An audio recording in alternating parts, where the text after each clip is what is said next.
defeated on the year, but here's what you got to watch. Closing seconds of the game, clock stopped with 9.4, and then it's a bench-clearing brawl. It's as ugly scene as we have seen, and it's bad.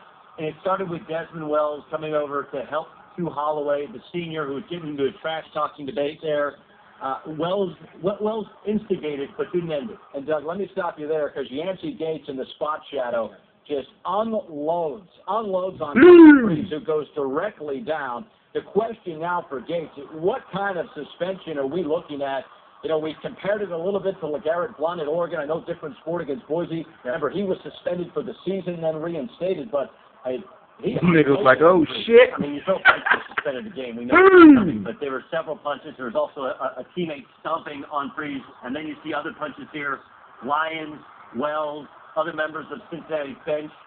I think if you're just looking at Yancey Gates, you're talking at minimum 10 games. It has to take you into Big East play to make others understand the ramifications. Xavier wins the game afterwards. Everyone talking about what happened with 9.4.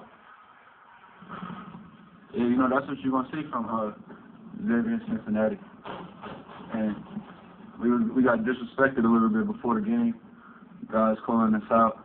We're a tougher team. We're grown men over here. We got a whole bunch of gangsters in the locker room. Not thugs, but tough guys on the court.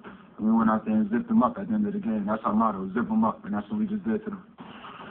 If somebody put their hands in your face and try to do something to you, where we from, you're going to do something back. You know, we're not going to sit there and get our face beat in by somebody like Yancey Gates or somebody. You don't let that happen.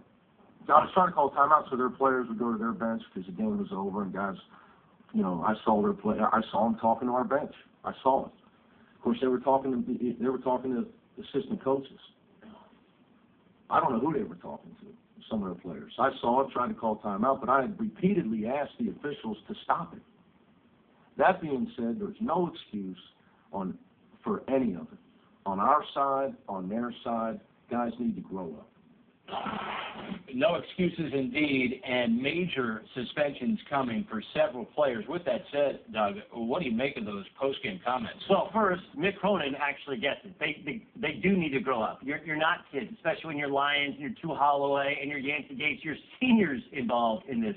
But as for Hugh Holloway, you could well, I meant gangsters on the floor, and I meant just that mentality, and you can preach and teach toughness. And look, Xavier went into deep Vandy because they're tougher. They out-toughed and outplayed Cincinnati. They blew out Cincinnati today. But this is way beyond what anyone teaches in basketball. It's completely disrespectful of the game and of your university.